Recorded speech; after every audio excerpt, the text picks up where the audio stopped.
establish ourselves by what we speak, but we also establish ourselves by capable conversations. Yeah. Okay, let's do a little work. See, the text says in verse 2 of the book of 2 Chronicles chapter 1, the text says, and he spoke to the commanders of thousands and the commanders of hundreds. Do you see that? See, it's not just enough to speak. You gotta speak capably. A commander is one who exercises authority, a person who has been commissioned. In other words, a commander is one who has influence, a person who can get things done. See, it's not enough just to say something. It's important to know who to say something to. Amen. Amen. Amen. Amen. Who are you talking to? Now that we understand that the key to the power of the promises that will shape your life to what it is that your life can be, the next question we have to ask ourselves in establishing ourselves is, who are we talking to? Yeah. Are they people who can get things done? Or are they just simply people who talk about what's been done? Amen. See, the enemy works really hard at eroding away at what we do, not by blatantly stealing our words. He does do that, but he really takes our dreams by getting us to share them with people who don't do nothing. He can steal away our life by who we are sharing our life with. That's right. Yes. Amen. Yes. Anybody that we rely on who has no influence is taking our life from us. Wow. Amen. Amen. Amen. Amen. You have to speak to people who have juice. You got to talk to people who have power. You got to talk to people who are influencers. Yeah. See, Solomon established himself not just simply by making sure that he disciplined his tongue, but he filtered his folk. See, we want to see things happen, but we talk to non-happening people. Yeah. Amen. So is what you want to do capable through who you're talking to?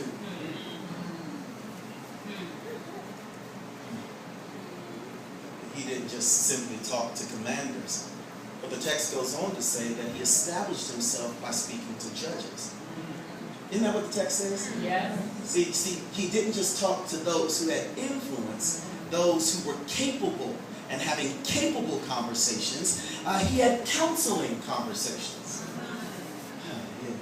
Because, see, one of the things that happens as you go from the background to the forefront, as you go from not being seen to being seen, as you walk into your season, is that, you have to discipline yourself from having stinking thinking.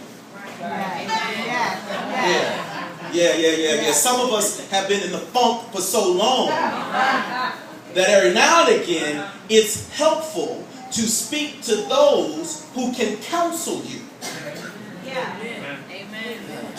You got to look for good judges. For a judge is a person who is appointed to decide any competition, contest, or matter at issue.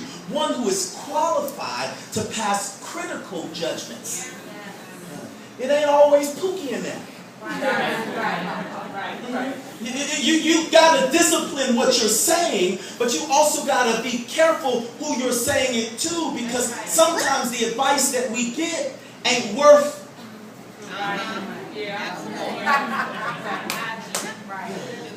Who have you appointed over the critical issues concerning you? Who have you authorized to decide the things in your life that you're unclear about? Who have you qualified to pass judgment over your decisions?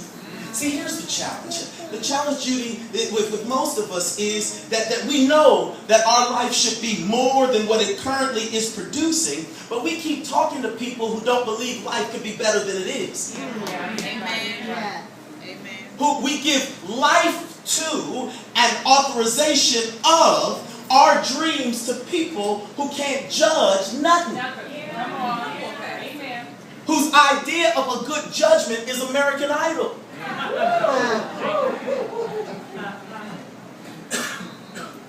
Who have you authorized to judge where you are?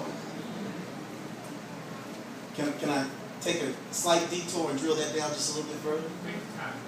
See, some of us have come to realize that most of the people who are around us as a byproduct of the season we just came out of. Yeah.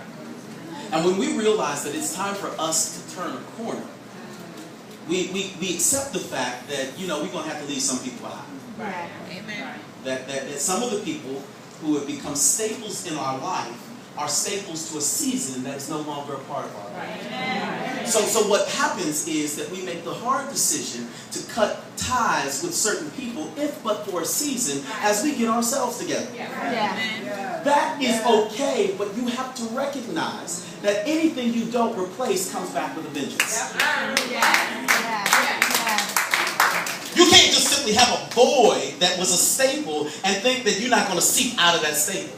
Right. See, what we do is we get ourselves into this zone of isolation. Yes.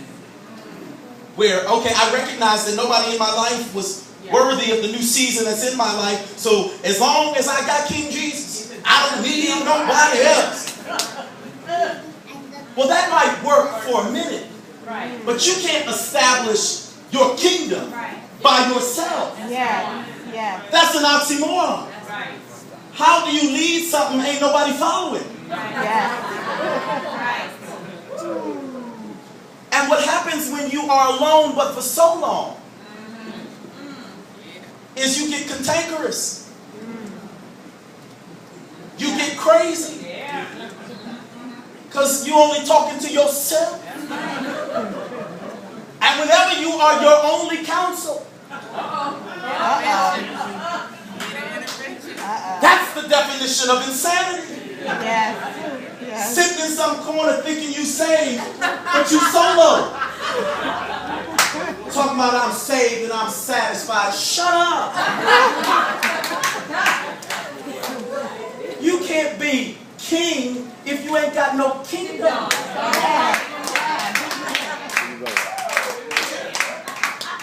So you have to replace your previous judges with qualified ones for the season that you're in.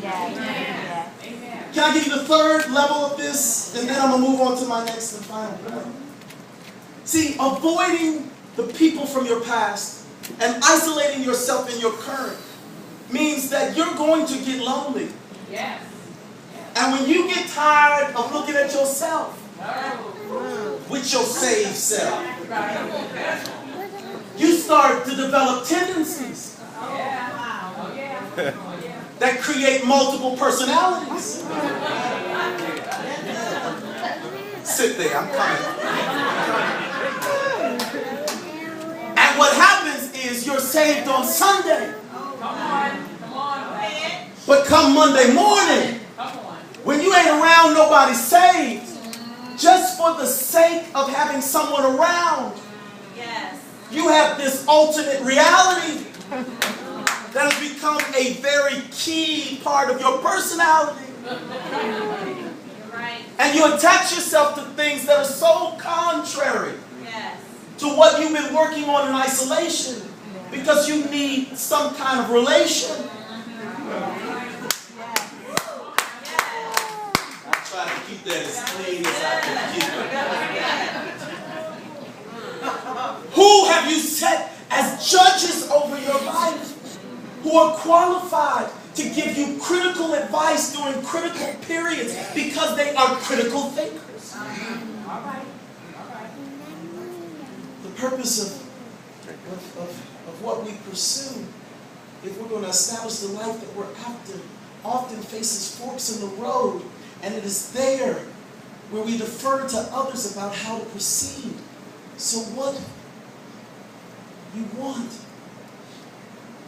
you need to ask yourself the question, is it being crippled by the people who you get counsel from?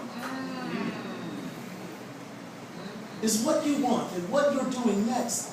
Is it falling prey to being crippled by the people who you're getting counsel from? Have you qualified them? Are they qualified to judge this season in your life? Solomon established himself not just by definite of purpose through what he said to his commanders, what he was saying to himself and to his judges, but lastly, he moved with purpose and power in this new season in his life by establishing himself by talking to leaders. I'm still in the text. Amen. I'm still in the text. Not only did he talk and change his own talk, he talked to commanders, people who had influence. He talked to judges, people who could give critical advice during critical seasons. But the last thing that the text says, I'm still in verse 2, is that he used that power that he now had to talk to leaders. Do you see that? Yeah. In other words, he connected his conversations. He had connecting conversations. Because a leader is a guide, a director, one who is involved in the movement. Okay? A leader is a director, a guide, one who is involved in the movement. Look around your life and ask yourself this question. How many leaders are you linked to?